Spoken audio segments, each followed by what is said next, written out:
2 Chronicles 18. Now Jehoshaphat had great wealth and honor, and he allied himself with Ahab by marriage. Some years later he went down to see Ahab in Samaria. Ahab slaughtered many sheep and cattle for him, and the people with him, and urged him to attack Ramoth-Gilead.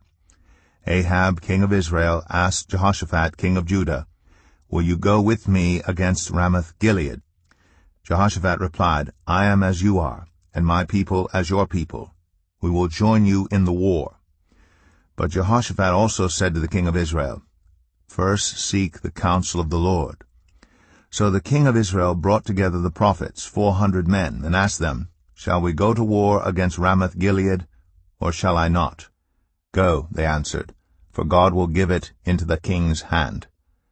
But Jehoshaphat asked, "Is there no longer a prophet of the Lord here whom we can inquire of?" The king of Israel answered Jehoshaphat, "There is still one prophet through whom we can inquire of the Lord, but I hate him, because he never prophesies anything good about me, but always bad. He is Micaiah son of Imlah." "The king should not say such a thing," Jehoshaphat replied. So the king of Israel called one of his officials and said, "Bring Micaiah son of Imlah at once." Dressed in their royal robes, the king of Israel and Jehoshaphat, king of Judah, were sitting on their thrones at the threshing floor by the entrance of the gate of Samaria, with all the prophets prophesying before them. Now Zedekiah son of Kenana had made iron horns, and he declared, "This is what the Lord says, with these you will gore the Arameans until they are destroyed."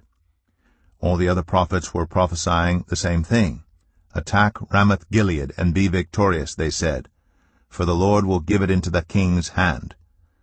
The messenger who had gone to summon Micaiah said to him, "Look, the other prophets without exception are predicting success for the king.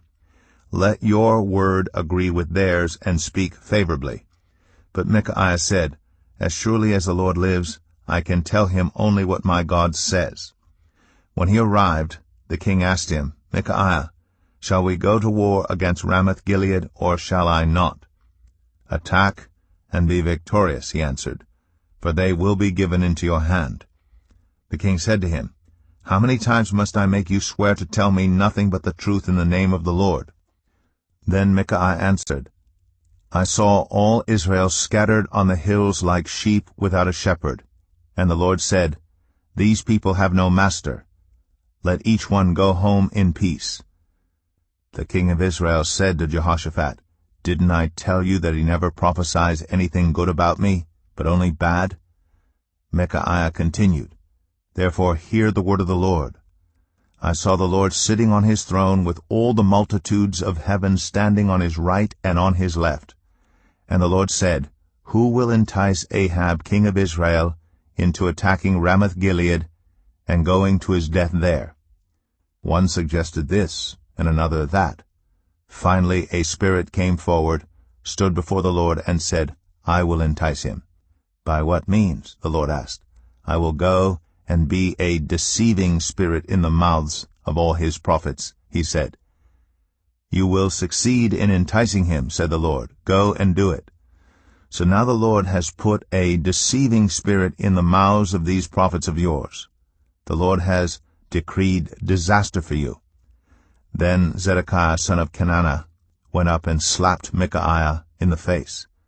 "Which way did the Spirit from the Lord go when he went from me to speak to you?" he asked. Micaiah replied, "You will find out on the day you go to hide in an inner room." The king of Israel then ordered, "Take Micaiah and send him back to Amon the ruler of the city and to Joash the king's son, and say, 'This is what the king says. Put this fellow in prison and give him nothing but bread and water until I return safely.'" Micaiah declared, "If you ever return safely, the Lord has not spoken through me." Then he added, "Mark my words, all you people." So the king of Israel and Jehoshaphat king of Judah went up to Ramoth-Gilead. The king of Israel said to Jehoshaphat, "I will enter the battle in disguise, but you wear your royal robes." So the king of Israel disguised himself and went into battle. Now the king of Aram had ordered his chariot commanders, "Do not fight with anyone, small or great, except the king of Israel." When the chariot commanders saw Jehoshaphat, they thought, "This is the king of Israel." So they turned to attack him, but Jehoshaphat cried out, and the Lord helped him. God drew them away from him. But when the chariot commanders saw that he was not the king of Israel, they stopped pursuing him. But someone drew his bow at random and hit the king of Israel between the breastplate and the scale armor. The king told the chariot driver, "Wheel around and get me out of the fighting. I've been wounded." All day long the battle raged, and the king of Israel propped himself up in his chariot facing the Arameans until evening. Then at sunset he died. 2 Chronicles 19. When Jehoshaphat, king of Judah, returned safely to his palace in Jerusalem, Jehu the seer, the son of Hanani, went out to meet him and said to the king, "Should you help the wicked and love those who hate the Lord? Because of this, the wrath of the Lord is on you. There is, however, some good in you, for you have rid the land of the Asherah poles, and have set your heart on seeking God." Jehoshaphat lived in Jerusalem, and he went out again among the people from Beersheba to the hill country of Ephraim, and turned them back to the Lord, the God of their ancestors. He appointed judges in the land, in each of the fortified cities of Judah. He told them, "Consider carefully what you do, because you are not judging for mere mortals, but for the Lord, who is with you whenever you give a verdict. Now let the fear of the Lord be on you. Judge carefully, for with the Lord our God there is no injustice or partiality or bribery." In Jerusalem also Jehoshaphat appointed some of the Levites, priests and heads of Israelite families, to administer the law of the Lord and to settle disputes, and they lived in Jerusalem. He gave them these orders: "You must serve faithfully and wholeheartedly in the fear of the Lord. In every case that comes before you from your people who live in the cities, whether bloodshed or other concerns of the law, commands, decrees, or regulations, you are to warn them not to sin against the Lord. Otherwise his wrath will come on you and your people. Do this, and you will not sin. Amariah the chief priest will be over you in any matter concerning the Lord, and Zebadiah son of Ishmael, the leader of the tribe of Judah, will be over you in any matter concerning the king, and the Levites will serve as officials before you. Act with courage, and may the Lord be with those who do well." 2 Chronicles 20. After this the Moabites and Ammonites, with some of the Meunites, came to wage war against Jehoshaphat. Some people came and told Jehoshaphat, "A vast army is coming against you from Edom, from the other side of the Dead Sea. It is already in Hazazon Tamar, that is, En-Gedi." Alarmed, Jehoshaphat resolved to inquire of the Lord, and he proclaimed a fast for all Judah. The people of Judah came together to seek help from the Lord. Indeed, they came from every town in Judah to seek him. Then Jehoshaphat stood up in the assembly of Judah and Jerusalem at the temple of the Lord in the front of the new courtyard, and said, "Lord, the God of our ancestors, are you not the God who is in heaven? You rule over all the kingdoms of the nations. Power and might are in your hand, and no one can withstand you. Our God, did you not drive out the inhabitants of this land before your people Israel, and give it forever to the descendants of Abraham your friend? They have lived in it, and have built in it a sanctuary for your name, saying, If calamity comes upon us, whether the sword of judgment or plague or famine, we will stand in your presence before this temple that bears your name, and will cry out to you in our distress, and you will hear us and save us. But now here are men from Ammon, Moab, and Mount Seir, whose territory you would not allow Israel to invade when they came from Egypt. So they turned away from them and did not destroy them. See how they are repaying us by coming to drive us out of the possession you gave us as an inheritance. Our God, will you not judge them? For we have no power to face this vast army that is attacking us. We do not know what to do, but our eyes are on you." All the men of Judah with their wives and children and little ones stood there before the Lord. Then the Spirit of the Lord came on Jahaziel, son of Zechariah, the son of Benaiah, the son of Jeiel, the son of Mattaniah, a Levite, and descendant of Asaph, as he stood in the assembly. He said, "Listen, King Jehoshaphat, and all who live in Judah and Jerusalem. This is what the Lord says to you. Do not be afraid or discouraged because of this vast army, for the battle is not yours but God's. Tomorrow march down against them. They will be climbing up by the pass of Ziz, and you will find them at the end of the gorge in the desert of Jeruel. You will not have to fight this battle. Take up your positions, stand firm, and see the deliverance the Lord will give you, Judah, and Jerusalem. Do not be afraid, do not be discouraged. Go out to face them tomorrow, and the Lord will be with you." Jehoshaphat bowed down with his face to the ground, and all the people of Judah and Jerusalem fell down in worship before the Lord. Then some Levites from the Kohathites and Korahites stood up and praised the Lord, the God of Israel, with a very loud voice. Early in the morning they left for the desert of Tekoa. As they set out, Jehoshaphat stood and said, "Listen to me, Judah and people of Jerusalem. Have faith in the Lord your God, and you will be upheld. Have faith in his prophets, and you will be successful." After consulting the people, Jehoshaphat appointed men to sing to the Lord, and to praise him for the splendor of his holiness, as they went out at the head of the army, saying, "Give thanks to the Lord, for his love endures forever." As they began to sing and praise, the Lord set ambushes against the men of Ammon and Moab and Mount Seir, who were invading Judah, and they were defeated. The Ammonites and Moabites rose up against the men from Mount Seir to destroy and annihilate them. After they finished slaughtering the men from Seir, they helped to destroy one another. When the men of Judah came to the place that overlooks the desert and looked toward the vast army, they saw only dead bodies lying on the ground. No one had escaped. So Jehoshaphat and his men went to carry off their plunder, and they found among them a great amount of equipment and clothing, and also articles of value, more than they could take away. There was so much plunder that it took 3 days to collect it. On the 4th day they assembled in the valley of Barakah, where they praised the Lord. This is why it is called the valley of Barakah to this day. Then, led by Jehoshaphat, all the men of Judah and Jerusalem returned joyfully to Jerusalem, for the Lord had given them cause to rejoice over their enemies. They entered Jerusalem, and went to the temple of the Lord with harps and lyres and trumpets. The fear of God came on all the surrounding kingdoms when they heard how the Lord had fought against the enemies of Israel. And the kingdom of Jehoshaphat was at peace, for his God had given him rest on every side. So Jehoshaphat reigned over Judah. He was 35 years old when he became king of Judah, and he reigned in Jerusalem 25 years. His mother's name was Azubah, daughter of Shilhi. He followed the ways of his father Asa and did not stray from them. He did what was right in the eyes of the Lord. The high places, however, were not removed, and the people still had not set their hearts on the God of their ancestors.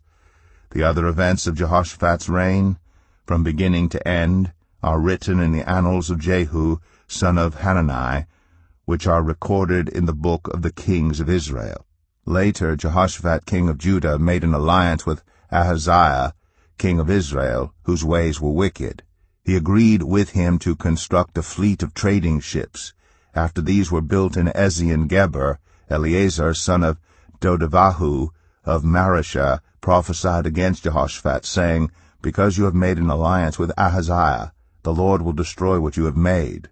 The ships were wrecked and were not able to set sail to trade. 2 Chronicles 21. Then Jehoshaphat rested with his ancestors, and was buried with them in the city of David, and Jehoram his son succeeded him as king. Jehoram's brothers, the sons of Jehoshaphat, were Azariah, Jehiel, Zechariah, Azariah, Michael, and Shephatiah. All these were sons of Jehoshaphat, king of Israel. Their father had given them many gifts of silver and gold and articles of value, as well as fortified cities in Judah. But he had given the kingdom to Jehoram because he was his firstborn son. When Jehoram established himself firmly over his father's kingdom, he put all his brothers to the sword along with some of the officials of Israel. Jehoram was 32 years old when he became king, and he reigned in Jerusalem 8 years. He followed the ways of the kings of Israel, as the house of Ahab had done, for he married a daughter of Ahab. He did evil in the eyes of the Lord. Nevertheless, because of the covenant the Lord had made with David, the Lord was not willing to destroy the house of David. He had promised to maintain a lamp for him and his descendants forever. In the time of Jehoram, Edom rebelled against Judah and set up its own king. So Jehoram went there with his officers and all his chariots. The Edomites surrounded him and his chariot commanders, but he rose up and broke through by night. To this day Edom has been in rebellion against Judah. Libnah revolted at the same time because Jehoram had forsaken the Lord, the God of his ancestors. He had also built high places on the hills of Judah, and had caused the people of Jerusalem to prostitute themselves, and had led Judah astray. Jehoram received a letter from Elijah the prophet, which said, "This is what the Lord, the God of your father David, says. You have not followed the ways of your father Jehoshaphat, or of Asa king of Judah, but you have followed the ways of the kings of Israel, and you have led Judah and the people of Jerusalem to prostitute themselves, just as the house of Ahab did. You have also murdered your own brothers, members of your own family, men who were better than you. So now the Lord is about to strike your people, your sons, your wives, and everything that is yours with a heavy blow. You yourself will be very ill with a lingering disease of the bowels, until the disease causes your bowels to come out." The Lord aroused against Jehoram the hostility of the Philistines and the Arabs who lived near the Cushites. They attacked Judah, invaded it, and carried off all the goods found in the king's palace, together with his sons and wives. Not a son was left to him except Ahaziah the youngest. After all this, the Lord afflicted Jehoram with an incurable disease of the bowels. In the course of time, at the end of the 2nd year, his bowels came out because of the disease, and he died in great pain. His people made no funeral fire in his honor, as they had for his predecessors. Jehoram was 32 years old when he became king, and he reigned in Jerusalem 8 years. He passed away, to no one's regret, and was buried in the city of David, but not in the tombs of the kings. 2 Chronicles 22. The people of Jerusalem made Ahaziah, Jehoram's youngest son, king in his place, since the raiders, who came with the Arabs into the camp, had killed all the older sons. So Ahaziah, son of Jeroham, king of Judah, began to reign. Ahaziah was 22 years old when he became king, and he reigned in Jerusalem 1 year. His mother's name was Athaliah, a granddaughter of Omri. He too followed the ways of the house of Ahab, for his mother encouraged him to act wickedly. He did evil in the eyes of the Lord, as the house of Ahab had done. For after his father's death they became his advisers to his undoing. He also followed their counsel when he went with Joram, son of Ahab, king of Israel, to wage war against Hazael, king of Aram, at Ramoth-Gilead. The Arameans wounded Joram, so he returned to Jezreel to recover from the wounds they had inflicted on him at Ramoth in his battle with Hazael, king of Aram. Then Ahaziah, son of Jehoram, king of Judah, went down to Jezreel to see Joram, son of Ahab, because he had been wounded. Through Ahaziah's visit to Joram, God brought about Ahaziah's downfall. When Ahaziah arrived, he went out with Joram to meet Jehu, son of Nimshi, whom the Lord had anointed to destroy the house of Ahab. While Jehu was executing judgment on the house of Ahab, he found the officials of Judah and the sons of Ahaziah's relatives who had been attending Ahaziah, and he killed them. He then went in search of Ahaziah, and his men captured him while he was hiding in Samaria. He was brought to Jehu and put to death. They buried him, for they said he was a son of Jehoshaphat, who sought the Lord with all his heart. So there was no one in the house of Ahaziah powerful enough to retain the kingdom. When Athaliah, the mother of Ahaziah, saw that her son was dead, she proceeded to destroy the whole royal family of the house of Judah. But Jehosheba, the daughter of King Jehoram, took Joash, son of Ahaziah, and stole him away from among the royal princes who were about to be murdered, and put him and his nurse in a bedroom. Because Jehosheba, the daughter of King Jehoram and wife of the priest Jehoiada, was Ahaziah's sister, she hid the child from Athaliah so she could not kill him. He remained hidden with them at the temple of God for 6 years, while Athaliah ruled the land. 2 Chronicles 23.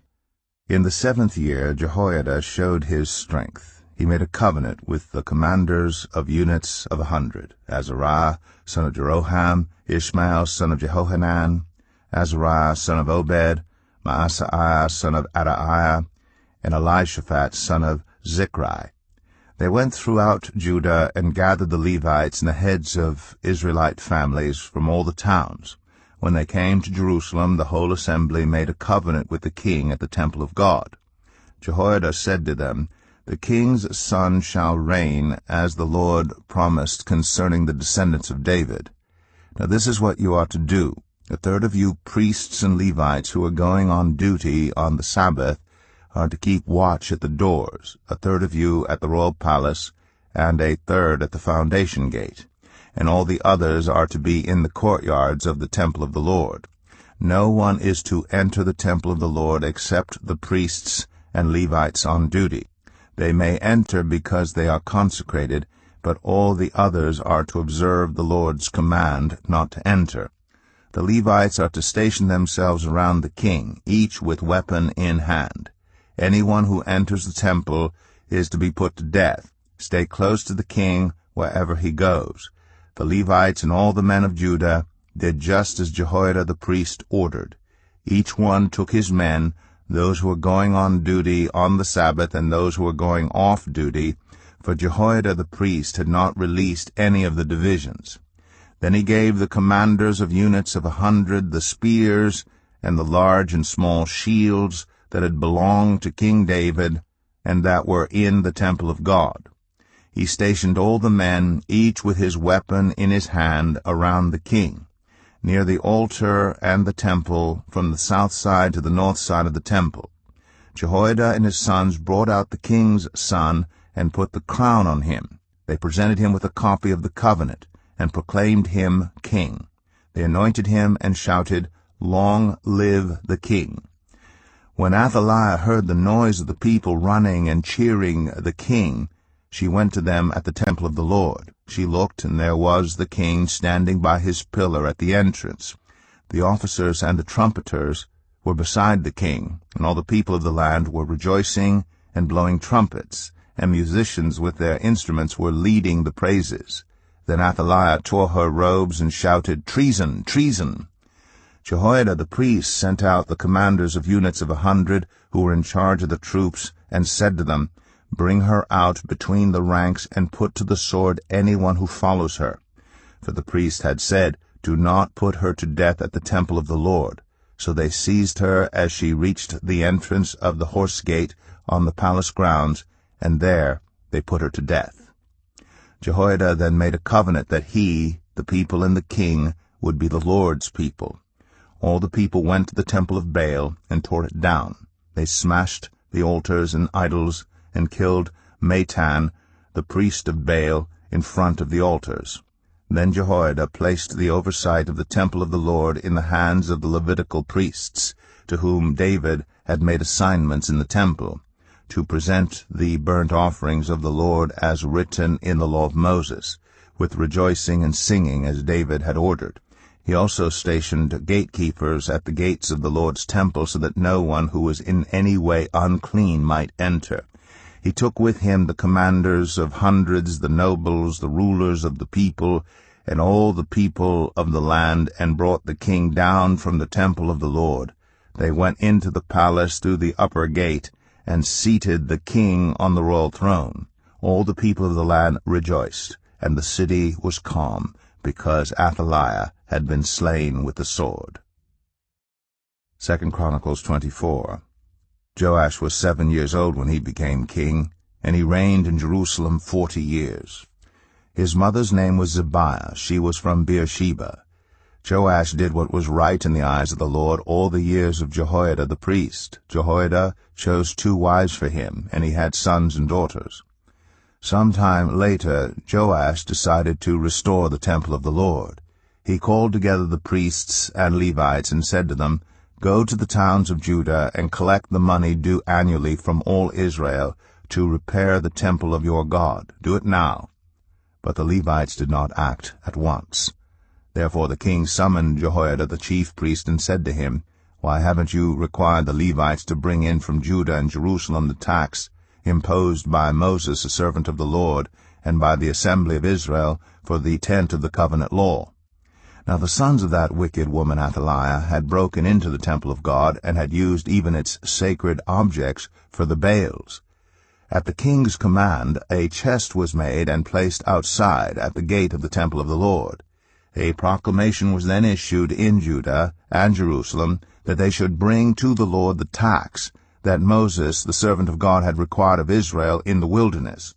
All the officials and all the people brought their contributions gladly, dropping them into the chest until it was full. Whenever the chest was brought in by the Levites to the king's officials, and they saw that there was a large amount of money, the royal secretary and the officer of the chief priest would come and empty the chest and carry it back to its place. They did this regularly and collected a great amount of money. The king and Jehoiada gave it to those who carried out the work required for the temple of the Lord. They hired masons and carpenters to restore the Lord's temple, and also workers in iron and bronze to repair the temple. The men in charge of the work were diligent, and the repairs progressed under them. They rebuilt the temple of God according to its original design and reinforced it. When they had finished, they brought the rest of the money to the king and Jehoiada, and with it were made articles for the Lord's temple, articles for the service and for the burnt offerings, and also dishes and other objects of gold and silver.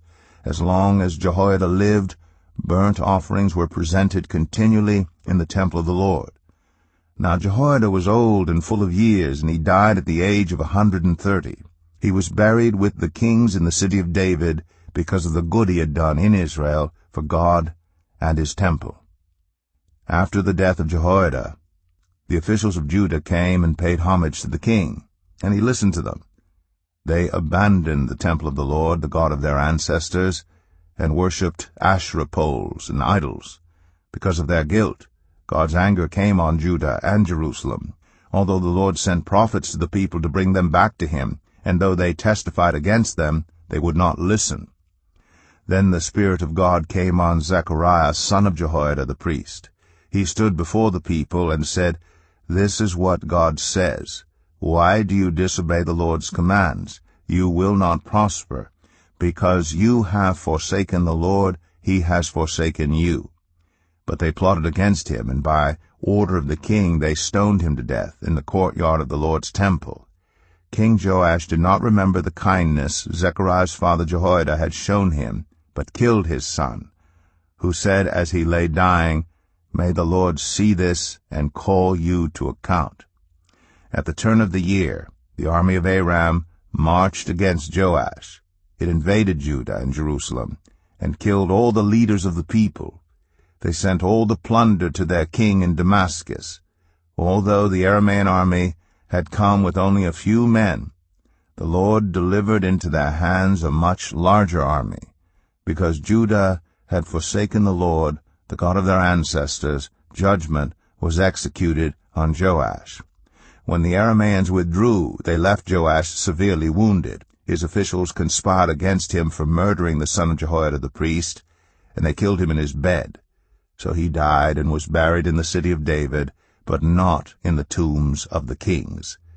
Those who conspired against him were Zabad, son of Shimeath, an Ammonite woman, and Jehozabad, son of Shimrith, a Moabite woman. The account of his sons, the many prophecies about him, and the record of the restoration of the temple of God are written in the annotations on the book of the kings, and Amaziah his son succeeded him as king. 2 Chronicles 25. Amaziah was 25 years old when he became king, and he reigned in Jerusalem 29 years. His mother's name was Jehohadan. She was from Jerusalem. He did what was right in the eyes of the Lord, but not wholeheartedly. After the kingdom was firmly in his control, he executed the officials who had murdered his father the king. Yet he did not put their children to death, but acted in accordance with what is written in the law, in the book of Moses, where the Lord commanded, "Parents shall not be put to death for their children, nor children be put to death for their parents. Each will die for their own sin." Amaziah called the people of Judah together, and assigned them according to their families to commanders of thousands and commanders of hundreds for all Judah and Benjamin. He then mustered those 20 years old or more, and found that there were 300,000 men fit for military service, able to handle the spear and shield. He also hired 100,000 fighting men from Israel for 100 talents of silver.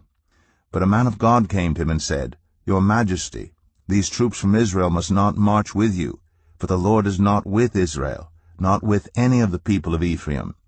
Even if you go and fight courageously in battle, God will overthrow you before the enemy, for God has the power to help or to overthrow." Amaziah asked the man of God, "But what about the 100 talents I paid for these Israelite troops?" The man of God replied, "The Lord can give you much more than that." So Amaziah dismissed the troops who had come to him from Ephraim and sent them home. They were furious with Judah and left for home in a great rage.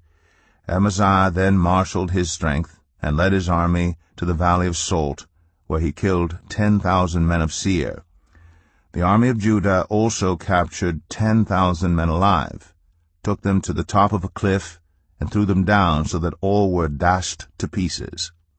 Meanwhile, the troops that Amaziah had sent back and had not allowed to take part in the war raided towns belonging to Judah from Samaria to Beth-horon. They killed 3,000 people and carried off great quantities of plunder. When Amaziah returned from slaughtering the Edomites, he brought back the gods of the people of Seir. He set them up as his own gods, bowed down to them, and burned sacrifices to them. The anger of the Lord burned against Amaziah, and he sent a prophet to him, who said, "Why do you consult this people's gods, which could not save their own people from your hand?" While he was still speaking, the king said to him, "Have we appointed you an adviser to the king? Stop. Why be struck down?" So the prophet stopped, but said, "I know that God has determined to destroy you, because you have done this and have not listened to my counsel." After Amaziah king of Judah consulted his advisers, he sent this challenge to Jehoash, son of Jehoahaz, the son of Jehu, king of Israel, "Come, let us face each other in battle." But Jehoash, king of Israel, replied to Amaziah king of Judah, "A thistle in Lebanon sent a message to a cedar in Lebanon, 'Give your daughter to my son in marriage.' Then a wild beast in Lebanon came along and trampled the thistle underfoot. You say to yourself that you have defeated Edom, and now you are arrogant and proud. But stay at home. Why ask for trouble and cause your own downfall and that of Judah also?" Amaziah, however, would not listen, for God so worked that he might deliver them into the hands of Jehoash, because they sought the gods of Edom. So Jehoash, king of Israel, attacked. He and Amaziah, king of Judah, faced each other at Beth-shemesh in Judah. Judah was routed by Israel, and every man fled to his home. Jehoash, king of Israel, captured Amaziah, king of Judah, the son of Joash, the son of Ahaziah, at Beth-shemesh. Then Jehoash brought him to Jerusalem, and broke down the wall of Jerusalem from the Ephraim gate to the corner gate, a section about 400 cubits long. He took all the gold and silver and all the articles found in the temple of God that had been in the care of Obed-Edom, together with the palace treasures and the hostages, and returned to Samaria. Amaziah, son of Joash, king of Judah, lived for 15 years after the death of Jehoash, son of Jehoahaz, king of Israel. As for the other events of Amaziah's reign, from beginning to end, are they not written in the book of the kings of Judah and Israel? From the time that Amaziah turned away from following the Lord, they conspired against him in Jerusalem, and he fled to Lachish. But they sent men after him to Lachish, and killed him there. He was brought back by horse, and was buried with his ancestors in the city of Judah. 2 Chronicles 26. Then all the people of Judah took Uzziah, who was 16 years old, and made him king in place of his father Amaziah. He was the one who rebuilt Elath and restored it to Judah after Amaziah rested with his ancestors. Uzziah was 16 years old when he became king, and he reigned in Jerusalem 52 years. His mother's name was Jechaliah. She was from Jerusalem. He did what was right in the eyes of the Lord, just as his father Amaziah had done. He sought God during the days of Zechariah, who instructed him in the fear of God. As long as he sought the Lord, God gave him success. He went to war against the Philistines and broke down the walls of Gath, Jabneh, and Ashdod. He then rebuilt towns near Ashdod and elsewhere among the Philistines. God helped him against the Philistines and against the Arabs who lived in Gur-Baal and against the Meunites. The Ammonites brought tribute to Uzziah, and his fame spread as far as the border of Egypt because he had become very powerful. Uzziah built towers in Jerusalem at the corner gate, at the valley gate, and at the angle of the wall, and he fortified them. He also built towers in the wilderness and dug many cisterns because he had much livestock in the foothills and in the plain. He had people working his fields and vineyards in the hills and in the fertile lands, for he loved the soil. Uzziah had a well-trained army, ready to go out by divisions according to their numbers, as mustered by Jael the secretary, and Maaseiah the officer under the direction of Hananiah, one of the royal officials. The total number of family leaders over the fighting men was 2,600. Under their command was an army of 307,500 men trained for war, a powerful force to support the king against his enemies. Uzziah provided shields, spears, helmets, coats of armor, bows, and sling stones for the entire army. In Jerusalem he made devices invented for use on the towers and on the corner defenses so that soldiers could shoot arrows and hurl large stones from the walls. His fame spread far and wide, for he was greatly helped until he became powerful. But after Uzziah became powerful, his pride led to his downfall. He was unfaithful to the Lord his God, and entered the temple of the Lord to burn incense on the altar of incense. Azariah the priest with 80 other courageous priests of the Lord followed him in. They confronted King Uzziah and said, "It is not right for you, Uzziah, to burn incense to the Lord. That is for the priests, the descendants of Aaron, who have been consecrated to burn incense. Leave the sanctuary, for you have been unfaithful, and you will not be honored by the Lord God." Uzziah, who had a censer in his hand ready to burn incense, became angry. While he was raging at the priests in their presence before the incense altar in the Lord's temple, leprosy broke out on his forehead. When Azariah the chief priest and all the other priests looked at him, they saw that he had leprosy on his forehead, so they hurried him out. Indeed, he himself was eager to leave because the Lord had afflicted him. King Uzziah had leprosy until the day he died. He lived in a separate house, leprous, and banned from the temple of the Lord. Jotham, his son, had charge of the palace and governed the people of the land. The other events of Uzziah's reign, from beginning to end, are recorded by the prophet Isaiah, son of Amoz. Uzziah rested with his ancestors and was buried near them in a cemetery that belonged to the kings, for people said he had leprosy, and Jotham his son succeeded him as king. 2 Chronicles 27. Jotham was 25 years old when he became king, and he reigned in Jerusalem 16 years. His mother's name was Jerusha, daughter of Zadok. He did what was right in the eyes of the Lord, just as his father Uzziah had done, but unlike him he did not enter the temple of the Lord. The people, however, continued their corrupt practices. Jotham rebuilt the upper gate of the temple of the Lord, and did extensive work on the wall at the hill of Ophel. He built towns in the hill country of Judah, and forts and towers in the wooded areas.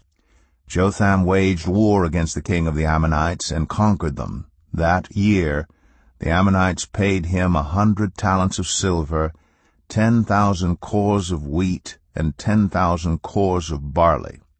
The Ammonites brought him the same amount also in the second and third years. Jotham grew powerful because he walked steadfastly before the Lord his God. The other events in Jotham's reign, including all his wars and the other things he did, are written in the book of the kings of Israel and Judah. He was 25 years old when he became king, and he reigned in Jerusalem 16 years. Jotham rested with his ancestors and was buried in the city of David, and Ahaz his son succeeded him as king. 2 Chronicles 28. Ahaz was 20 years old when he became king, and he reigned in Jerusalem 16 years. Unlike David his father, he did not do what was right in the eyes of the Lord. He followed the ways of the kings of Israel, and also made idols for worshipping the Baals. He burned sacrifices in the valley of Ben-Hinnom, and sacrificed his children in the fire, engaging in the detestable practices of the nations the Lord had driven out before the Israelites. He offered sacrifices and burned incense at the high places, on the hilltops, and under every spreading tree. Therefore the Lord his God delivered him into the hands of the king of Aram.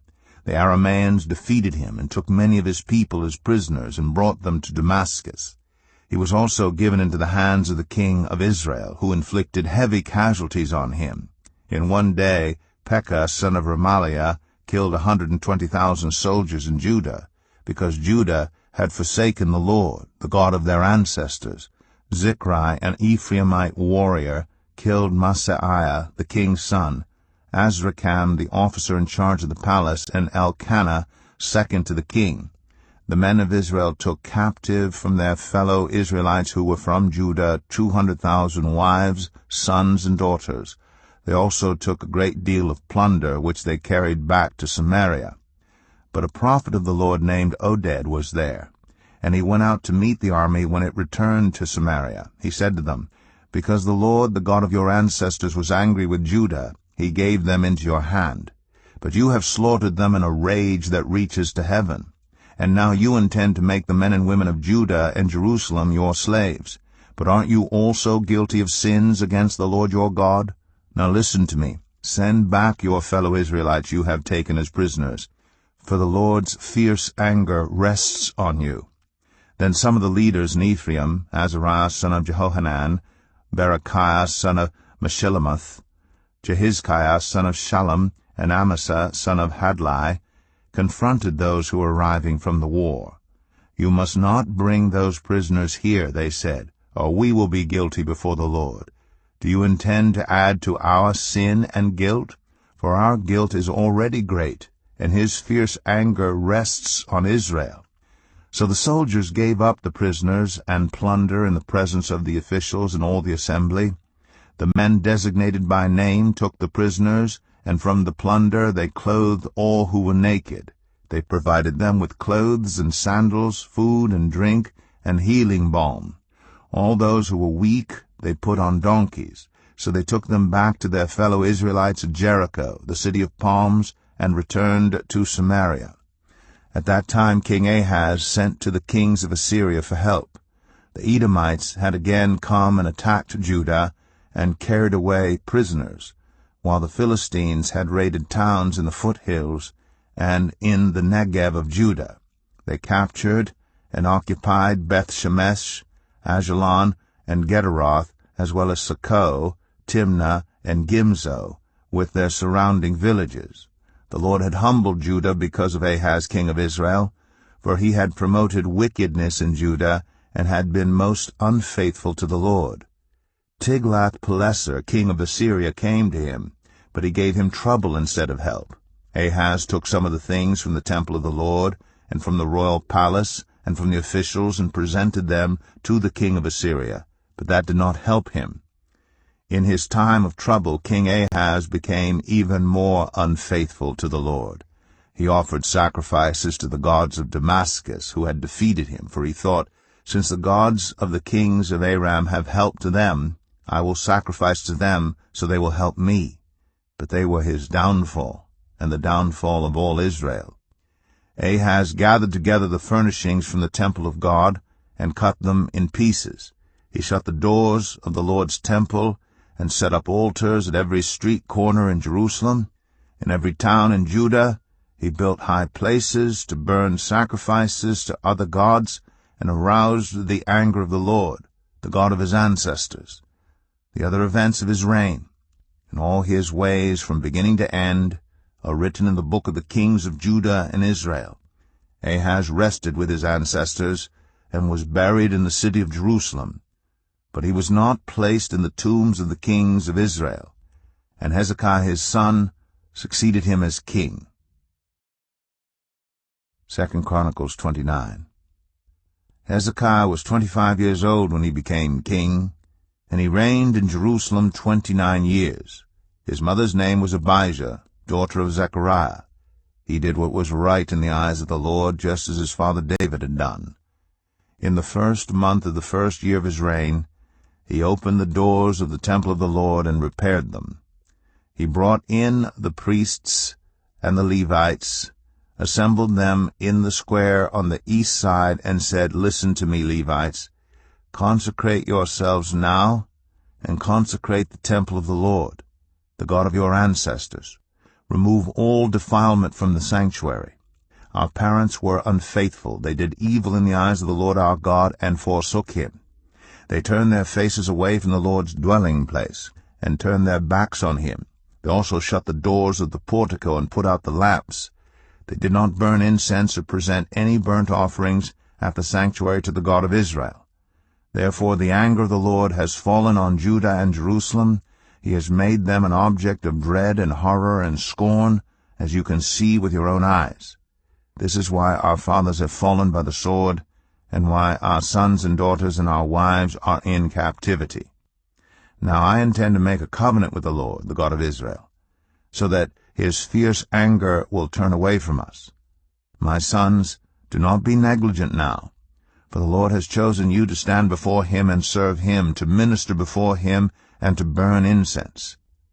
Then these Levites set to work from the Kohathites, Mahath son of Amasai, and Joel son of Azariah; from the Merarites, Kish son of Abdi, and Azariah son of Jehalalel; from the Gershonites, Joah son of Zimmah, and Eden son of Joah; from the descendants of Elizaphan, Shimri, and Jeiel; from the descendants of Asaph, Zechariah, and Mattaniah; from the descendants of Heman, Jehiel, and Shimei; from the descendants of Jeduthun, Shemaiah, and Uzziel. When they had assembled their fellow Levites and consecrated themselves, they went in to purify the temple of the Lord, as the king had ordered, following the word of the Lord. The priests went into the sanctuary of the Lord to purify it. They brought out to the courtyard of the Lord's temple everything unclean that they found in the temple of the Lord. The Levites took it and carried it out to the Kidron Valley. They began the consecration on the 1st day of the 1st month, and by the 8th day of the month they reached the portico of the Lord. For 8 more days they consecrated the temple of the Lord itself, finishing on the 16th day of the 1st month. Then they went in to King Hezekiah and reported, "We have purified the entire temple of the Lord, the altar of burnt offering with all its utensils, and the table for setting out the consecrated bread with all its articles. We have prepared and consecrated all the articles that King Ahaz removed in his unfaithfulness while he was king. They are now in front of the Lord's altar."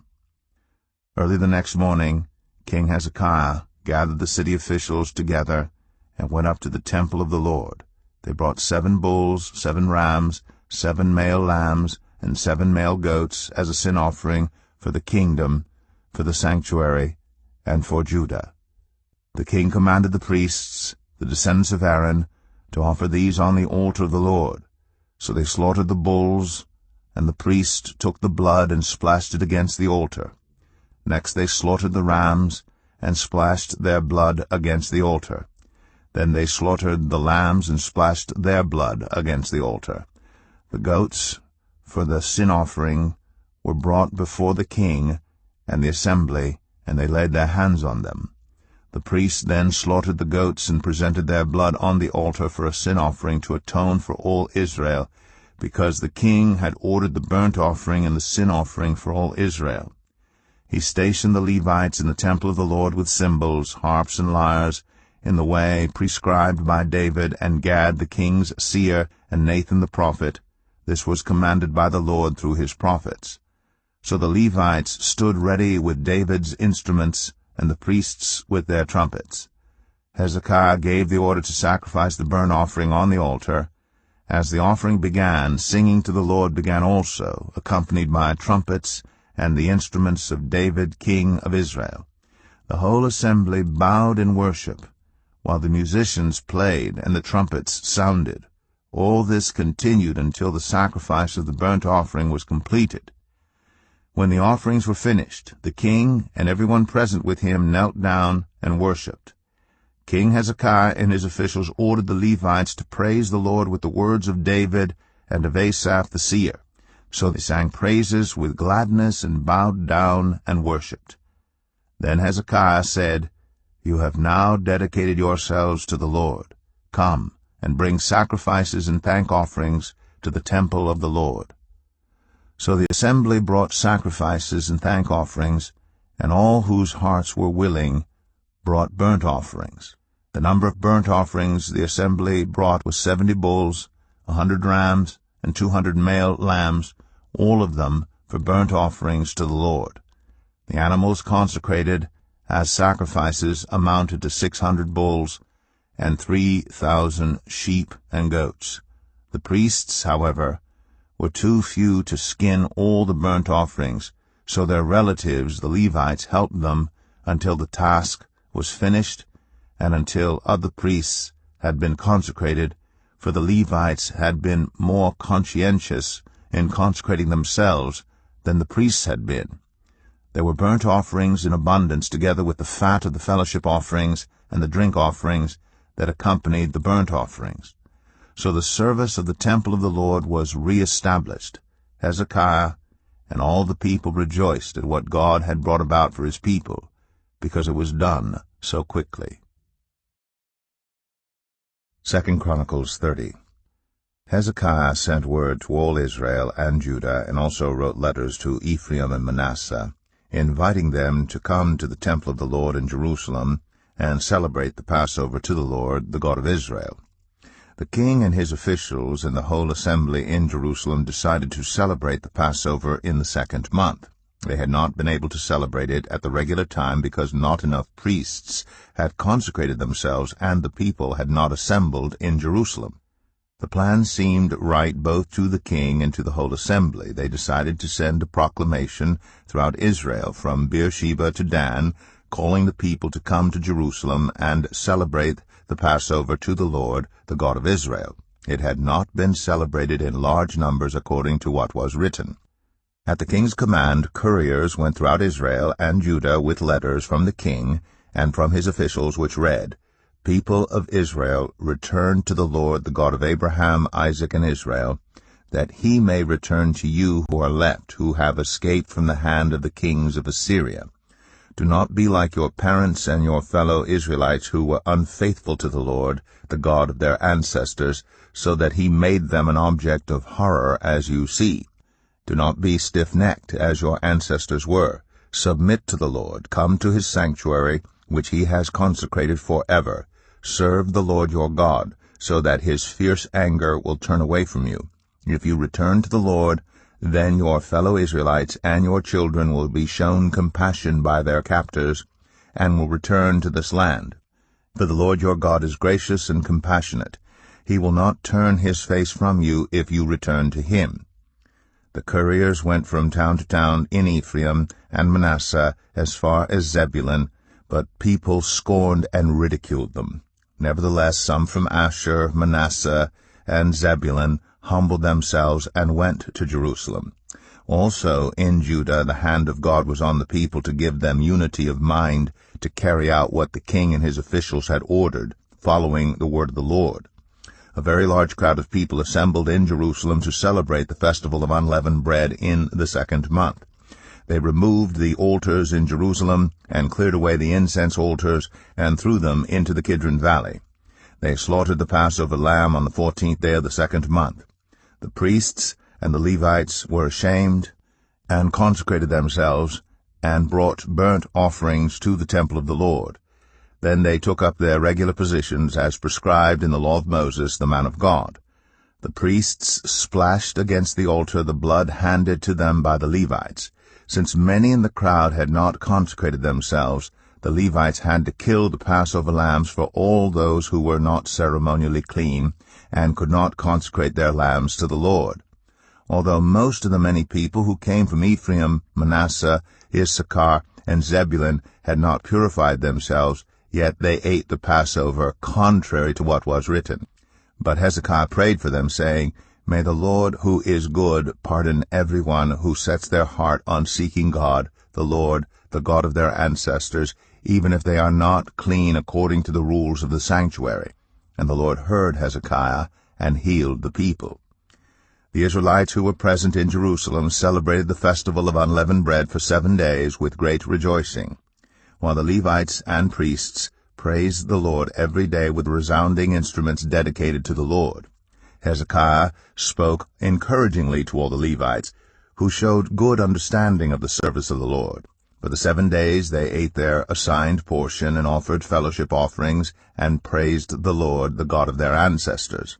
The whole assembly then agreed to celebrate the festival 7 more days. So for another 7 days they celebrated joyfully. Hezekiah, king of Judah, provided 1,000 bulls and 7,000 sheep and goats for the assembly, and the officials provided them with 1,000 bulls and 10,000 sheep and goats. A great number of priests consecrated themselves. The entire assembly of Judah rejoiced, along with the priests and Levites, and all who had assembled from Israel, including the foreigners who had come from Israel, and also those who resided in Judah. There was great joy in Jerusalem, for since the days of Solomon, son of David, king of Israel, there had been nothing like this in Jerusalem. The priests and Levites stood to bless the people, and God heard them, for their prayer reached heaven, his holy dwelling place. 2 Chronicles 31. When all this had ended, the Israelites who were there went out to the towns of Judah, smashed the sacred stones, and cut down the Asherah poles. They destroyed the high places and the altars throughout Judah and Benjamin, and in Ephraim and Manasseh. After they had destroyed all of them, the Israelites returned to their own towns and to their own property. Hezekiah assigned the priests and Levites 2 divisions, each of them according to their duties as priests or Levites, to offer burnt offerings and fellowship offerings, to minister, to give thanks, and to sing praises at the gates of the Lord's dwelling. The king contributed from his own possessions for the morning and evening burnt offerings, and for the burnt offerings on the Sabbaths, at the new moons, and at the appointed festivals, as written in the law of the Lord. He ordered the people living in Jerusalem to give the portion due the priests and Levites so they could devote themselves to the law of the Lord.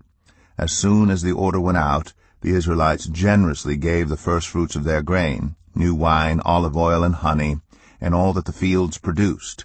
They brought a great amount, a tithe of everything. The people of Israel and Judah, who lived in the towns of Judah, also brought a tithe of their herds and flocks, and a tithe of the holy things dedicated to the Lord their God. And they piled them in heaps. They began doing this in the 3rd month, and finished in the 7th month. When Hezekiah and his officials came and saw the heaps, they praised the Lord and blessed his people Israel. Hezekiah asked the priests and Levites about the heaps, and Azariah, the chief priest, from the family of Zadok, answered, Since the people began to bring their contributions to the temple of the Lord, we have had enough to eat and plenty to spare, because the Lord has blessed his people, and this great amount is left over. Hezekiah gave orders to prepare storerooms in the temple of the Lord, and this was done. Then they faithfully brought in the contributions, tithes, and dedicated gifts. Conaniah, a Levite, was the overseer in charge of these things, and his brother Shimei was next in rank. Jehiel, Azaziah, Nahath, Asahel, Jeremoth, Jozabad, Eliel, Ismachiah, Mahath, and Benaiah were assistants of Conaniah, and Shimei, his brother. All these served by appointment of King Hezekiah, and Azariah, the official in charge of the temple of God. Kor, son of Imnah, the Levite, keeper of the east gate, was in charge of the freewill offerings given to God, distributing the contributions made to the Lord and also the consecrated gifts. Eden, Meniamin, Jeshua, Shemaiah, Amariah, and Shechaniah assisted him faithfully in the towns of the priests, distributing to their fellow priests according to their divisions, old and young alike. In addition, they distributed to the males 3 years old or more, whose names were in the genealogical records, all who would enter the temple of the Lord to perform the daily duties of their various tasks, according to their responsibilities and their divisions. And they distributed to the priests enrolled by their families in the genealogical records, and likewise to the Levites 20 years old or more, according to their responsibilities and their divisions. They included all the little ones, the wives, and the sons and daughters of the whole community listed in these genealogical records, for they were faithful in consecrating themselves. As for the priests, the descendants of Aaron, who lived on the farmlands around their towns or in any other towns, men were designated by name to distribute portions to every male among them and to all who were recorded in the genealogies of the Levites. This is what Hezekiah did throughout Judah, doing what was good and right and faithful before the Lord his God. In everything that he undertook in the service of God's temple, and in obedience to the law and the commands, he sought his God and worked wholeheartedly, and so he prospered. 2 Chronicles 32. After all that Hezekiah had so faithfully done, Sennacherib, king of Assyria, came and invaded Judah. He laid siege to the fortified cities, thinking to conquer them for himself. When Hezekiah saw that Sennacherib had come, and that he intended to wage war against Jerusalem, he consulted with his officials and military staff about blocking off the water from the springs outside the city, and they helped him. They gathered a large group of people who blocked all the springs and the stream that flowed through the land. Why should the kings of Assyria come and find plenty of water, they said. Then he worked hard repairing all the broken sections of the wall and building towers on it. He built another wall outside that one and reinforced the terraces of the city of David. He also made large numbers of weapons and shields. He appointed military officers over the people and assembled them before him in the square at the city gate and encouraged them with these words, "Be strong and courageous. Do not be afraid or discouraged because of the king of Assyria and the vast army with him, for there is a greater power with us than with him. With him is only the arm of flesh, but with us is the Lord our God to help us and to fight our battles." And the people gained confidence from what Hezekiah, the king of Judah, said. Later, when Sennacherib, king of Assyria, and all his forces were laying siege to Lachish, he sent his officers to Jerusalem with this message for Hezekiah, king of Judah, and for all the people of Judah who were there. This is what Sennacherib, king of Assyria, says. On what are you basing your confidence, that you remain in Jerusalem under siege? When Hezekiah says, "The Lord our God will save us from the hand of the king of Assyria," he is misleading you, to let you die of hunger and thirst. Did not Hezekiah himself remove this God's high places and altars, saying to Judah and Jerusalem, "You must worship before one altar and burn sacrifices on it"? Do you not know what I and my predecessors have done to all the peoples of the other lands? Were the gods of those nations ever able to deliver their land from my hand? Who of all the gods of these nations that my predecessors destroyed has been able to save his people from me? How then can your God deliver you from my hand? Now do not let Hezekiah deceive you and mislead you like this. Do not believe him, for no God of any nation or kingdom has been able to deliver his people from my hand or the hand of my predecessors. How much less will your God deliver you from my hand? Sennacherib's officers spoke further against the Lord God and against his servant Hezekiah. The king also wrote letters ridiculing the Lord, the God of Israel, and saying this against him: "Just as the gods of the peoples of the other lands did not rescue their people from my hand, so the God of Hezekiah will not rescue his people from my hand." Then they called out in Hebrew to the people of Jerusalem who were on the wall, to terrify them and make them afraid in order to capture the city. They spoke about the God of Jerusalem as they did about the gods of the other peoples of the world, the work of human hands. King Hezekiah and the prophet Isaiah son of Amoz cried out in prayer to heaven about this, and the Lord sent an angel who annihilated all the fighting men and the commanders and officers in the camp of the Assyrian king. So he withdrew to his own land in disgrace, and when he went into the temple of his God, some of his sons, his own flesh and blood, cut him down with the sword. So the Lord saved Hezekiah and the people of Jerusalem from the hand of Sennacherib, king of Assyria, and from the hand of all others. He took care of them on every side. Many brought offerings to Jerusalem for the Lord, and valuable gifts for Hezekiah, king of Judah. From then on, he was highly regarded by all the nations. In those days Hezekiah became ill and was at the point of death. He prayed to the Lord, who answered him and gave him a miraculous sign. But Hezekiah's heart was proud, and he did not respond to the kindness shown him. Therefore the Lord's wrath was on him, and on Judah and Jerusalem. Then Hezekiah repented of the pride of his heart, as did the people of Jerusalem. Therefore the Lord's wrath did not come on them during the days of Hezekiah. Hezekiah had very great wealth and honor, and he made treasuries for his silver and gold, and for his precious stones, spices, shields, and all kinds of valuables. He also made buildings to store the harvest of grain, new wine, and olive oil. And he made stalls for various kinds of cattle, and pens for the flocks. He built villages and acquired great numbers of flocks and herds, for God had given him very great riches. It was Hezekiah who blocked the upper outlet of the Gihon spring, and channeled the water down to the west side of the city of David. He succeeded in everything he undertook. But when envoys were sent by the rulers of Babylon to ask him about the miraculous sign that had occurred in the land, God left him to test him and to know everything that was in his heart. The other events of Hezekiah's reign and his acts of devotion are written in the vision of the prophet Isaiah son of Amoz in the book of the kings of Judah and Israel. Hezekiah rested with his ancestors and was buried on the hill where the tombs of David's descendants are. All Judah and the people of Jerusalem honored him when he died, and Manasseh, his son, succeeded him as king. 2 Chronicles 33. Manasseh was 12 years old when he became king, and he reigned in Jerusalem 55 years. He did evil in the eyes of the Lord, following the detestable practices of the nations the Lord had driven out before the Israelites. He rebuilt the high places his father Hezekiah had demolished. He also erected altars to the Baals and made Asherah poles. He bowed down to all the starry hosts and worshipped them. He built altars in the temple of the Lord, of which the Lord had said, "My name will remain in Jerusalem forever."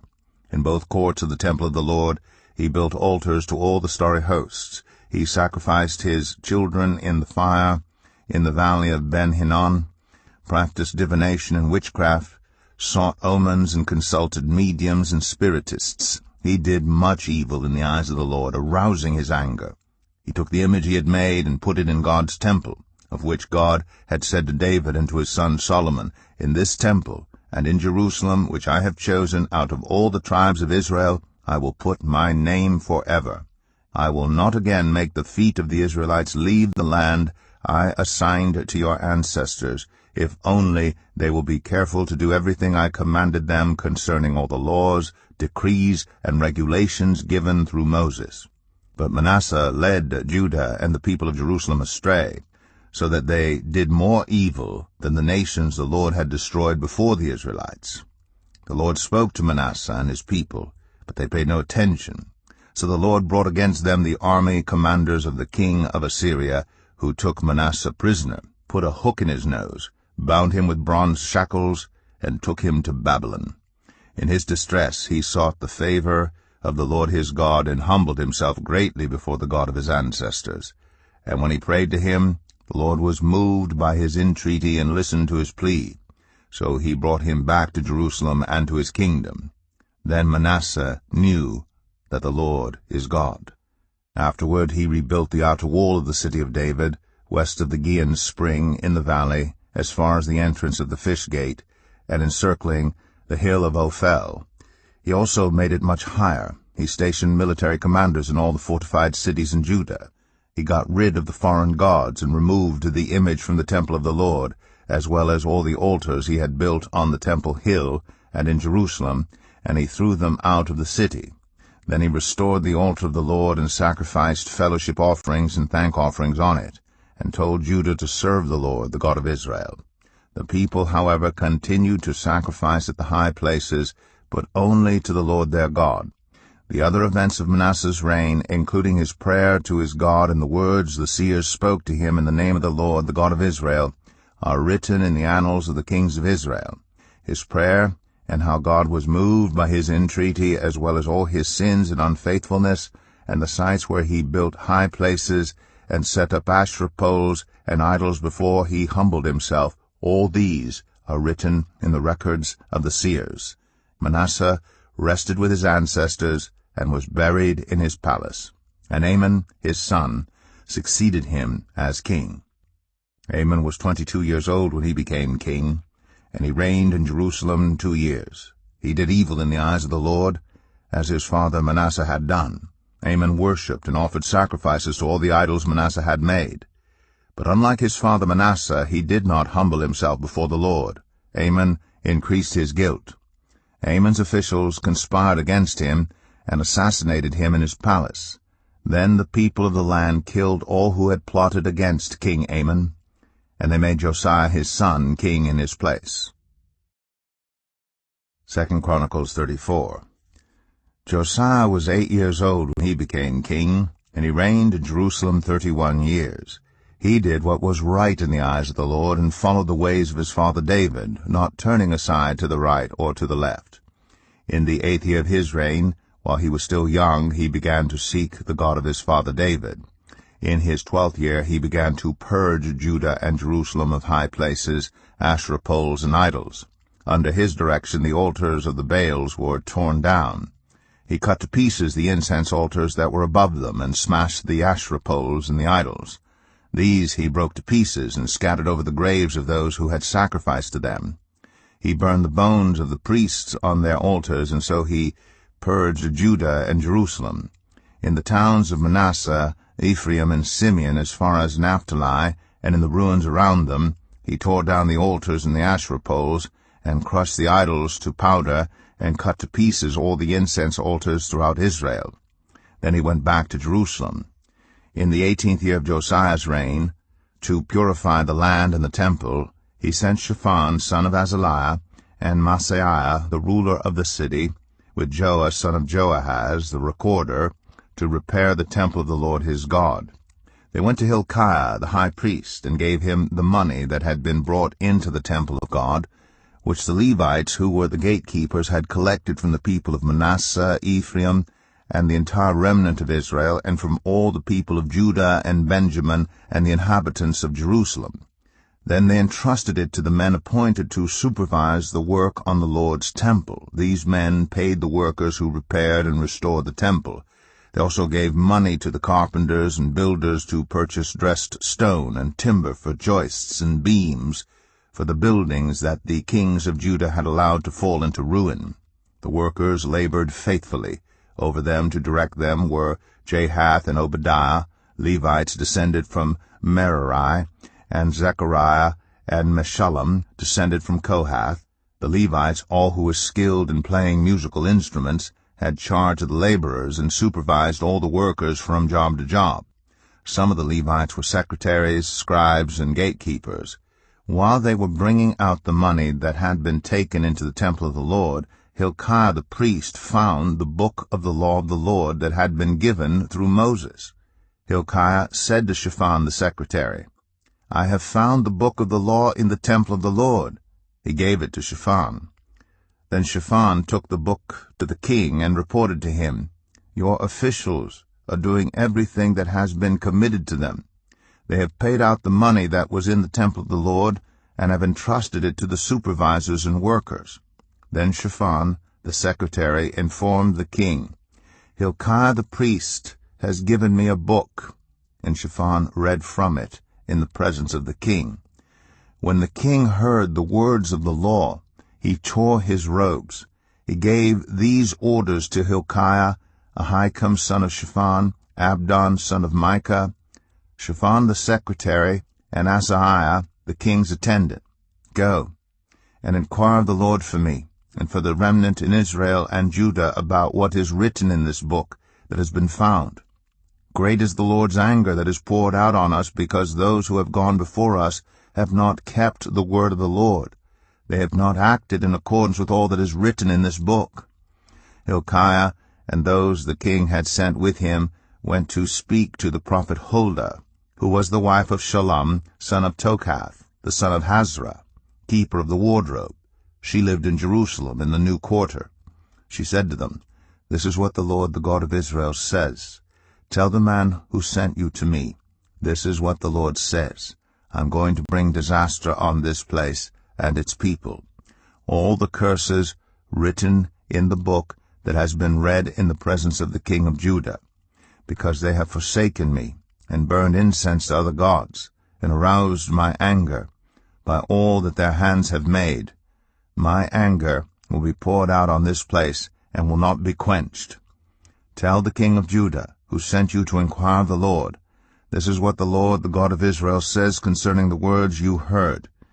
Because your heart was responsive, and you humbled yourself before God, when you heard what he spoke against this place and its people, and because you humbled yourself before me, and tore your robes, and wept in my presence, I have heard you, declares the Lord. Now I will gather you to your ancestors, and you will be buried in peace. Your eyes will not see all the disaster I am going to bring on this place and on those who live here." So they took her answer back to the king. Then the king called together all the elders of Judah and Jerusalem. He went up to the temple of the Lord with the people of Judah, the inhabitants of Jerusalem, the priests and the Levites, all the people from the least to the greatest. He read in their hearing all the words of the book of the covenant which had been found in the temple of the Lord.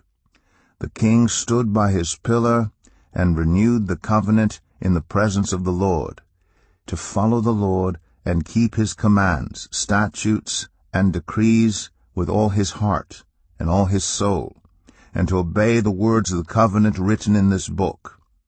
Then he had everyone in Jerusalem and Benjamin pledge themselves to it.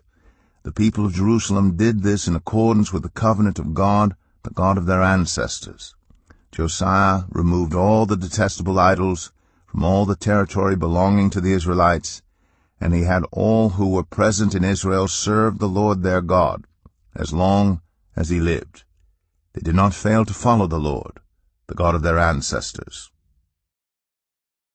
2 Chronicles 35.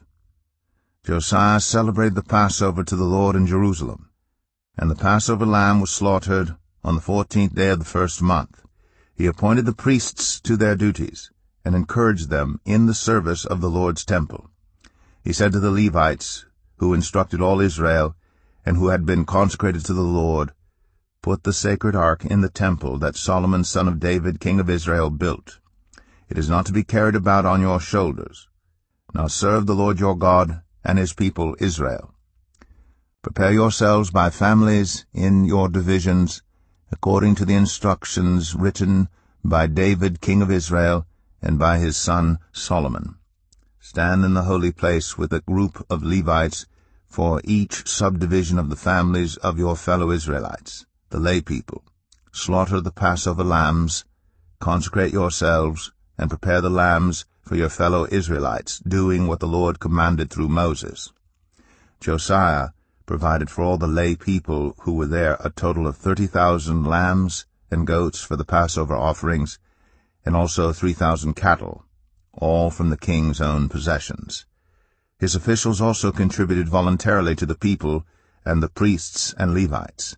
Hilkiah, Zechariah, and Jehiel, the officials in charge of God's temple, gave the priests 2,600 Passover offerings and 300 cattle. Also, Conaniah, along with Shemaiah and Nethanel, his brothers, and Hashabiah, Jeiel, and Jozabad, the leaders of the Levites, provided 5,000 Passover offerings and 500 head of cattle for the Levites. The service was arranged, and the priests stood in their places with the Levites in their divisions, as the king had ordered. The Passover lambs were slaughtered, and the priests splashed against the altar the blood handed to them, while the Levites skinned the animals. They set aside the burnt offerings to give them to the subdivisions of the families of the people to offer to the Lord, as it is written in the book of Moses. They did the same with the cattle. They roasted the Passover animals over the fire as prescribed, and boiled the holy offerings in pots, cauldrons, and pans, and served them quickly to all the people. After this, they made preparations for themselves and for the priests, because the priests, the descendants of Aaron, were sacrificing the burnt offerings and the fat portions until nightfall. So the Levites made preparations for themselves and for the Aaronic priests. The musicians, the descendants of Asaph, were in the places prescribed by David, Asaph, Heman, and Jeduthun the king's seer. The gatekeepers at each gate did not need to leave their posts, because their fellow Levites made the preparations for them. So at that time the entire service of the Lord was carried out for the celebration of the Passover and the offering of burnt offerings on the altar of the Lord, as King Josiah had ordered. The Israelites who were present celebrated the Passover at that time and observed the festival of unleavened bread for 7 days. The Passover had not been observed like this in Israel since the days of the prophet Samuel, and none of the kings of Israel had ever celebrated such a Passover as did Josiah, with the priests, the Levites, and all Judah and Israel who were there with the people of Jerusalem. This Passover was celebrated in the 18th year of Josiah's reign. After all this, when Josiah had set the temple in order, Necho, king of Egypt, went up to fight at Carchemish on the Euphrates, and Josiah marched out to meet him in battle. But Necho sent messengers to him, saying, "What quarrel is there, king of Judah, between you and me? It is not you I am attacking at this time, but the house with which I am at war. God has told me to hurry, so stop opposing God, who is with me, or he will destroy you." Josiah, however, would not turn away from him, but disguised himself to engage him in battle. He would not listen to what Necho had said at God's command, but went to fight him on the plain of Megiddo. Archers shot King Josiah, and he told his officers, "Take me away, I am badly wounded." So they took him out of his chariot, put him in his other chariot, and brought him to Jerusalem, where he died. He was buried in the tombs of his ancestors, and all Judah and Jerusalem mourned for him. Jeremiah composed laments for Josiah, and to this day all the male and female singers commemorate Josiah in the laments. These became a tradition in Israel and are written in the laments. The other events of Josiah's reign and his acts of devotion in accordance with what is written in the law of the Lord, all the events from beginning to end, are written in the book of the kings of Israel and Judah. 2 Chronicles 36. And the people of the land took Jehoahaz, son of Josiah, and made him king in Jerusalem in place of his father. Jehoahaz was 23 years old when he became king, and he reigned in Jerusalem 3 months. The king of Egypt dethroned him in Jerusalem and imposed on Judah a levy of 100 talents of silver and a talent of gold. The king of Egypt made Eliakim, a brother of Jehoahaz, king over Judah and Jerusalem, and changed Eliakim's name to Jehoiakim. But Necho took Eliakim's brother Jehoahaz and carried him off to Egypt. Jehoiakim was 25 years old when he became king, and he reigned in Jerusalem 11 years. He did evil in the eyes of the Lord his God. Nebuchadnezzar, king of Babylon, attacked him and bound him with bronze shackles to take him to Babylon. Nebuchadnezzar also took to Babylon articles from the temple of the Lord, and put them in his temple there. The other events of Jehoiakim's reign, the detestable things he did, and all that was found against him, are written in the book of the kings of Israel and Judah, and Jehoiachin his son succeeded him as king. Jehoiachin was 18 years old when he became king, and he reigned in Jerusalem 3 months and 10 days. He did evil in the eyes of the Lord. In the spring, King Nebuchadnezzar sent for him and brought him to Babylon, together with articles of value from the temple of the Lord, and he made Jehoiachin's uncle Zedekiah king over Judah and Jerusalem. Zedekiah was 21 years old when he became king, and he reigned in Jerusalem 11 years. He did evil in the eyes of the Lord his God, and did not humble himself before Jeremiah the prophet, who spoke the word of the Lord. He also rebelled against King Nebuchadnezzar, who had made him take an oath in God's name. He became stiff-necked and hardened his heart, and would not turn to the Lord, the God of Israel. Furthermore, all the leaders of the priests and the people became more and more unfaithful, following all the detestable practices of the nations, and defiling the temple of the Lord, which he had consecrated in Jerusalem. The Lord, the God of their ancestors, sent word to them through his messengers again and again, because he had pity on his people and on his dwelling place. But they mocked God's messengers, despised his words, and scoffed at his prophets until the wrath of the Lord was aroused against his people, and there was no remedy. He brought up against them the king of the Babylonians, who killed their young men with the sword in the sanctuary, and did not spare young men or young women, the elderly or the infirm. God gave them all into the hands of Nebuchadnezzar. He carried to Babylon all the articles from the temple of God, both large and small, and the treasures of the Lord's temple, and the treasures of the king and his officials. They set fire to God's temple, and broke down the wall of Jerusalem. They burned all the palaces, and destroyed everything of value there. He carried into exile to Babylon the remnant, who escaped from the sword, and they became servants to him and his successors until the kingdom of Persia came to power. The land enjoyed its Sabbath rests. All the time of its desolation it rested, until the 70 years were completed in fulfillment of the word of the Lord spoken by Jeremiah. In the first year of Cyrus, king of Persia, in order to fulfill the word of the Lord spoken by Jeremiah, the Lord moved the heart of Cyrus, king of Persia, to make a proclamation throughout his realm, and also to put it in writing.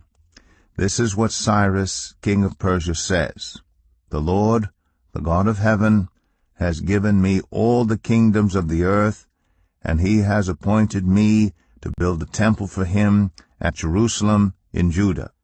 Any of his people among you may go up, and may the Lord their God be with them. The Book of Ezra, Chapter 1. In the first year of Cyrus, king of Persia, in order to fulfill the word of the Lord spoken by Jeremiah, the Lord moved the heart of Cyrus, king of Persia, to make a proclamation throughout his realm, and also to put it in writing. This is what Cyrus, king of Persia, says: The Lord, the God of heaven, has given me all the kingdoms of the earth, and he has appointed me to build a temple for him at Jerusalem in Judah. Any of his people among you may go up to Jerusalem in Judah and build the temple of the Lord, the God of Israel, the God who is in Jerusalem, and may their God be with them. And in any locality where survivors may now be living, the people are to provide them with silver and gold, with goods and livestock, and with freewill offerings for the temple of God in Jerusalem. Then the family heads of Judah and Benjamin, and the priests and Levites, everyone whose heart God had moved, prepared to go up and build the house of the Lord in Jerusalem. All their neighbors assisted them with articles of silver and gold, with goods and livestock, and with valuable gifts, in addition to all the freewill offerings. Moreover, King Cyrus brought out the articles belonging to the temple of the Lord, which Nebuchadnezzar had carried away from Jerusalem, and had placed in the temple of his God. Cyrus, king of Persia, had them brought by Mithredath, the treasurer, who counted them out to Sheshbazzar, the prince of Judah. This was the inventory: gold dishes, 30, silver dishes, 1,000, silver pans 29, gold bowls 30, matching silver bowls 410, other articles 1,000. In all there were 5,400 articles of gold and of silver. Sheshbazzar brought all these along with the exiles when they came up from Babylon to Jerusalem. Ezra 2. Now these are the people of the province who came up from the captivity of the exiles, whom Nebuchadnezzar king of Babylon had taken captive to Babylon. They returned to Jerusalem and Judah, each to their own town, in company with Zerubbabel, Joshua, Nehemiah, Seraiah, Realiah, Mordecai, Bilshan, Mispar, Bigvai, Rehum, and Banah. The list of the men of the people of Israel. The descendants of Parosh, 2,172, of Shephatiah, 372, of Era, 775, of Pahath Moab, through the line of Jeshua and Joab, 2,812, of Elam, 1,254, of Zattu, 945, of Zakai, 760, of Bani, 642, of Babai, 623, of Asgad, 1,222, of Adonikam, 666, of Bigvai, 2,056, of Adin, 454, of Ater, through Hezekiah, 98, of Bezai, 323, of Jorah, 112, of Hashem, 223, of Gebar, 95, the men of Bethlehem, 123, of Netopha, 56, of Anathoth, 128, of Asmaveth, 42, of Kiriath Jearim, Kephirah and Beeroth, 743, of Ramah and Gibeah, 621, of Michmash, 122, of Bethel and Ai, 223, of Nebo, 52, of Magbish, 156, of the other Elam, 1,254, of Harim, 320, of Lod, Hadid, and Ono, 725, of Jericho, 345, of Sanaa, 3,630. The priests, the descendants of Jedaiah, through the family of Jeshua, 973, of Immer, 1,052, of Pashur, 1,247, of Harim, 1,017. The Levites, the descendants of Jeshua, and Kadmiel, of the line of Hodaviah, 74. The musicians, the descendants of Asaph, 128, the gatekeepers of the temple, the descendants of Shallum, Ater, Talmon, Akub, Hadattah, and Shobai, 139. The temple servants, the descendants of Ziha, Hasupha, Tabaoth, Keros, Siaha, Padon, Lebanah, Hagabah, Akub, Hagab, Shalmai, Hanan, Gidel, Gehar, Reaiah, Rezin, Nekoda, Gazam, Uzzah, Paseah, Besai, Asna, Meunim, Nephosim, Bakbuk, Hakupha, Hahar, Bazluth, Mahida, Harsha, Barkos, Sisera, Tema, Nezaiah, and Hatipha. The descendants of the servants of Solomon, the descendants of Sotai, Hassaphereth, Peruda, Jalah, Darkon, Gidel, Shephatiah, Hatil, Pokereth, Hazabaim, and Amai. The temple servants and the descendants of the servants of Solomon, 392. The following came up from the towns of Tel Melah, Tel Harsha, Kerub, Adon, and Immer, but they could not show that their families were descended from Israel. The descendants of Delaiah, Tobiah, and Nekoda, 652, and from among the priests, the descendants of Hobaiah, Hakaz, and Barzillai, a man who had married a daughter of Barzillai the Gileadite, and was called by that name. These searched for their family records, but they could not find them, and so they were excluded from the priesthood as unclean. The governor ordered them not to eat any of the most sacred food until there was a priest ministering with the Urim and the Thummim. The whole company numbered 42,360, besides their 7,337 male and female slaves, and they also had 200 male and female singers. They had 736 horses, 245 mules, 435 camels, and 6,720 donkeys. When they arrived at the house of the Lord in Jerusalem, some of the heads of the families gave freewill offerings toward the rebuilding of the house of God on its site. According to their ability, they gave to the treasury for this work 61,000 darics of gold, 5,000 minas of silver, and 100 priestly garments. The priests, the Levites, the musicians, the gatekeepers, and the temple servants settled in their own towns, along with some of the other people, and the rest of the Israelites settled in their towns. Ezra 3. When the 7th month came, and the Israelites had settled in their towns, the people assembled together as one in Jerusalem. Then Joshua, son of Jozadak, and his fellow priests, and Zerubbabel, son of Shealtiel, and his associates began